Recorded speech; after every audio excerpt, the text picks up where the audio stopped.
فاتحہ 3 دفعہ سورہ توحید پڑھ کر تمام مومنین مومنات مرحومین، تمام علماء، تمام شہداء، اپنے مرحومین کو خاص طور پہ اس موقف کے جتنے بھی خدام ہیں، جتنے بھی ملتزمین ہیں، ان کے مرحومین کی روح کو استاد سید صفت جعفر شہید عالم حسینی کی روح کو پڑھ کر بسم اللہ۔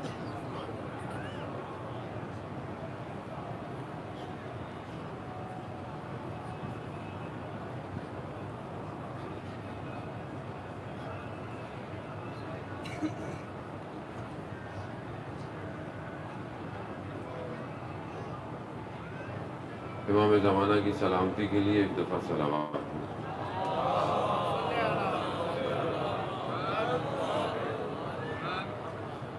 لا حول ولا قوة الا باللہ العلی العظیم، حسبنا اللہ ونعم الوکیل، نعم المولا ونعم النصیر۔ اعوذ باللہ من الشیطان الرجیم، بسم اللہ الرحمن الرحیم۔ الحمد للہ الذی یؤمن الخائفین وينجي الصالحين ويجزع المستكبرين ويهلك ملوكا ويستخلف آخرين، والصلاة والسلام على رسول الثقلين محبوب رب المشرقين والمغربين جد الحسن والحسين نبينا سيدنا أبي القاسم محمد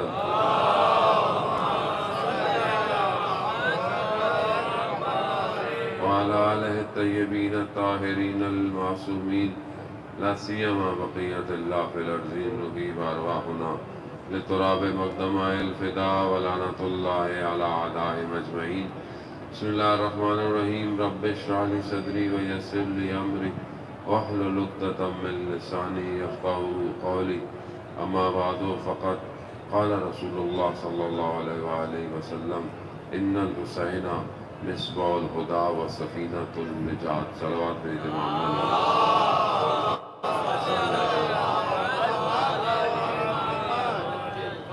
عزیزان سید الشہداء، مصائب بھی آپ نے سن لیے، فضائل بھی سن لیے۔ میں بہرحال تھوڑی سی دیر اپنی نوکری کے لیے حاضر ہوا ہوں، کیونکہ بہرحال آپ لوگ بہت سارے لوگ تیار ہیں اور مشی کے لیے بس چند جملے کہ انسان جا کہاں رہا ہے اور انسان کس کے پاس جا رہا ہے، یہ سوچنا بہت ضروری ہے، کیونکہ جو آپ قدم اٹھا رہے ہیں اور آگے کی طرف بڑھ رہے ہیں، یہ راستہ ہے، یہ منزل نہیں ہے۔ منزل امام حسین ہے، مقصد امام حسین ہے، اور امام حسین کی بھی معرفت آپ کے لیے ضروری ہے۔ جب تک امام کو نہیں پہچانیں گے، جب تک آپ ہزاروں قدم اٹھاتے رہیں، کوئی فائدہ نہیں۔ اور اگر آپ نے امام کو پہچان لیا تو ایک قدم بھی آپ کا آپ کو امام تک پہنچا دے گا۔ اور اسی کے لیے سب سے زیادہ ضروری یہ ہے کہ امام حسین علیہ السلام کربلا کیوں آئے تھے، کس لیے آئے؟ یعنی آپ اپنے ذہن کو آج کل کے ان حالات کو اگر مد نظر رکھیں تو امام کا مقصد کیا تھا اور ہم کیوں آئے؟ ہم کیا صرف اس لیے آئے کہ ہم رستے میں ہمیں اچھی جگہ کھانا ملے، اچھی جگہ پانی ملے، اچھی جگہ رہنے کو ملے؟ نہیں عزیزان محترم، اصل میں ہمیں یہ درک کرنا ہے کہ یہ جو 80-90 کلومیٹر کا جو راستہ ہے، یہ راستہ کیسا راستہ ہے، اس راستے میں جو ہو رہا ہے یہ کیا ہو رہا ہے، اسے درک کرنا ہے۔ اور ہمیں اس راستے سے کس منزل جو ہماری آخری منزل ہے اس تک کیسے پہنچنا ہے۔ ہم اپنے گھروں سے نکلے، آپ بہت دور دور سے آئے ہیں، کوئی ہندوستان سے، کوئی پاکستان سے، کوئی امریکہ سے، کوئی کینیڈا سے، کوئی بائی روڈ آیا ہے، کوئی جہازوں پہ آیا ہے، بہت لوگ سفر کر کے آئے ہیں۔ سفر کر کے آپ کربلا پہنچ جائیں گے، پھر کیا ہوگا؟ یعنی پھر کیا ہوگا؟ آپ کیوں آئے؟ آپ سے کو پوچھے، آپ کہیں گے میں زیارت پہ آیا ہوں۔ اس زیارت کے معنی کیا ہیں؟ زیارت کے معنی جس کی آپ زیارت کرنے آئے ہیں اس کی زیارت ہے، تو کیا اس کی زیارت آپ کا مقصد ہے کہ نہیں ہے؟ اور زیارت کیا ہے؟ میرے نزدیک زیارت کی ڈیفینیشن کیا ہے؟ زیارت کو میں کیسے ڈیفائن کروں؟ بس میں پہنچ جاؤں، میں جاؤں 5 دفعہ زری کو ہاتھ لگاؤں، یہ زیارت ہے؟ اگر آپ اسے زیارت کہتے ہیں تو جانے محترم خود یہ تو اس کا مطلب ہے کہ یعنی امام صرف زری کے اندر ہے، آپ امام نہیں پہچانے پھر ہم امام کی زیارت کا مقصد امام سے اپنا کنیکشن بنانا ہے، امام سے اپنا رابطہ کریٹ کرنا ہے، اور رابطہ کریٹ کرنے کے لیے امام زری کا محتاج نہیں ہے۔ آپ اپنے گھر سے باہر نکل کر کربلا کی طرف رخ کریں، معصوم کی روایت ہے 3 دفعہ کہیں السلام علیکہ یا ابا عبداللہ، آپ کی زیارت ہو جاتی ہے۔ لیکن اصل مقصد جو یہاں بلایا ہے اس کا ہدف ہے، اس کا مقصد ہے، اس کا مقصد یہ ہے کہ دیکھو تیار ہو جاؤ۔ یہ جو تم 80-90 کلومیٹر پر اپنا سب کچھ بھول کر صرف تمہاری ایک ہی شناخت ہو جاتی ہے، تم اردو زبان جانتے ہو، انگلش زبان جانتے ہو، عربی ہو، فرینچ ہو، جرمن ہو، کوئی بھی زبان ہے، تم امیر شخص ہو، تم غریب ہو، تم فقیر ہو، کوئی تم سے نہیں پوچھتا، تمہاری صرف ایک ہی پہچان ہے اس 80-90 کلومیٹر پر، وہ کیا ہے؟ زوار امام حسین، یعنی جو حسین سب کو ایک شناخت دے دے، وہ حسین کی طرف ہم جا رہے ہیں، اس کو پہچاننے کی ضرورت ہے۔ یہ 80-90 کلومیٹر پر ایک حکومت ہے، اور اس ایک حکومت میں کسی کے اندر لالچ پائی نہیں جاتی۔ آپ کو اچھی جگہ مل رہا ہے، آپ کہتے ہیں میرے برابر والے کو بٹھا دیں۔ آپ دیکھیں یہاں ماشاءاللہ ہر موقف میں یہاں پہ دیکھیں کس طرح خدمت کر رہے ہیں، علماء کرام خود خدمت کر رہے ہیں۔ کیوں کر رہے ہیں خدمت؟ کیونکہ یہ آپ کی قیمت جانتے ہیں۔ ظاہر ہے امام حسین کی قیمت کتنی بڑی ہے۔ عالم دین واقعہ بیان کرتے کہ ایک شخص جو تھا وہ کاروانوں کو لوٹا کرتا تھا، ڈاکے ڈالتا تھا، راستے میں جب کاروان گزرتا تھا اسے لوٹ لیتا تھا۔ بیٹھا ہوا راستے میں دیکھا کاروان آ رہا ہے، آنکھ لگ گئی، آنکھ لگی تو اپنے آپ کو قیامت میں دیکھا، روز محشر ہے اور ملائکہ جہنم کی طرف لے کے جا رہے ہیں۔ ظاہر ہے چور تھا، ڈاکو تھا، جہنم ہی لے کے جانا تھا۔ اچانک سے آواز آئی کہ اسے چھوڑ دو، اسے جنت بھیج دو۔ ملائکہ نے کہا پروردگار اس کے تو اعمال اچھے نہیں ہیں۔ کہا نہیں، اس کے بدن پر زائر امام حسین کے قدموں کی خاک آ گئی ہے۔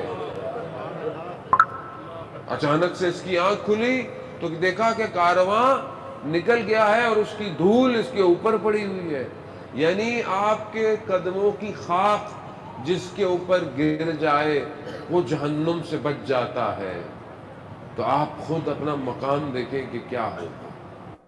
یہ جو بہرحال خدمت کر رہے ہیں، کام کر رہے ہیں، ہر چیز کی قیمت ہے جان محترم، اور ہر چیز کی قیمت دنیا نہیں دے سکتی، یہ یاد رکھیے گا۔ دنیا آپ کو اس کی قیمت نہیں دے سکتی، اس کی قیمت آخرت میں ملے گی۔ اور اربعین کی جو زیارت ہے مومن کی 5 نشانیوں میں سے ایک نشانی ہے۔ ایک نشانی کیا ہے؟ امام حسن عسکری علیہ السلام، درود بھیج دیں محمد۔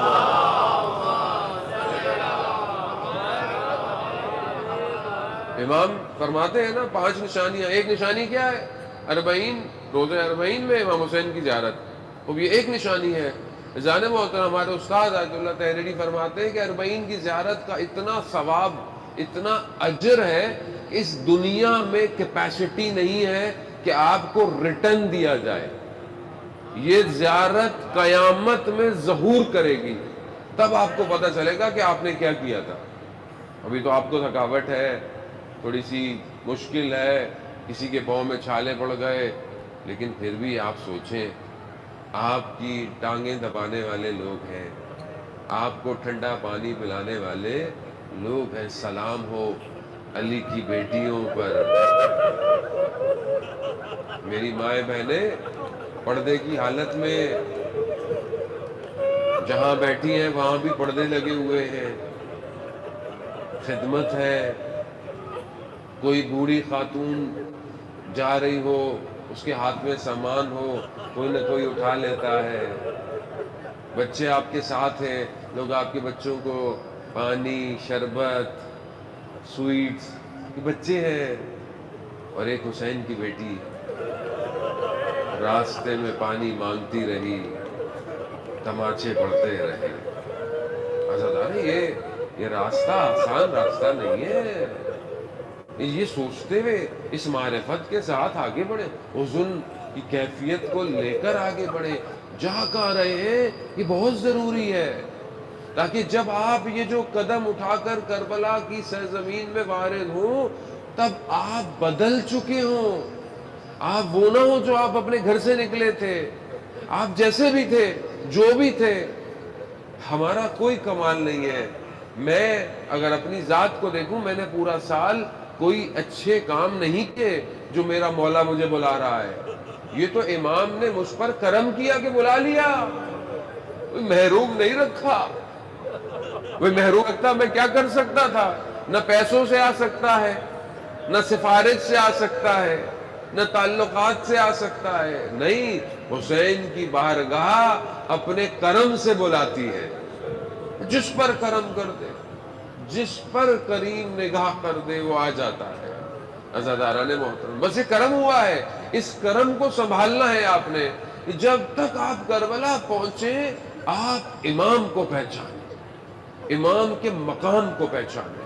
یہ جو آپ کو ہر سال بلایا جاتا ہے، یہ ایک پریکٹس ہے کہ تم اپنے گھر سے کم سامان لے کر نکلتے ہو. جب راستے میں آتے ہیں آپ کیا کہتے ہیں؟ بڑا بیگ لے کے نہیں جاؤں گا، کیسے جائے گا؟ چھوٹا سا بیگ ہو، کم سامان ہو، تاکہ راستے میں مشکل نہ ہو.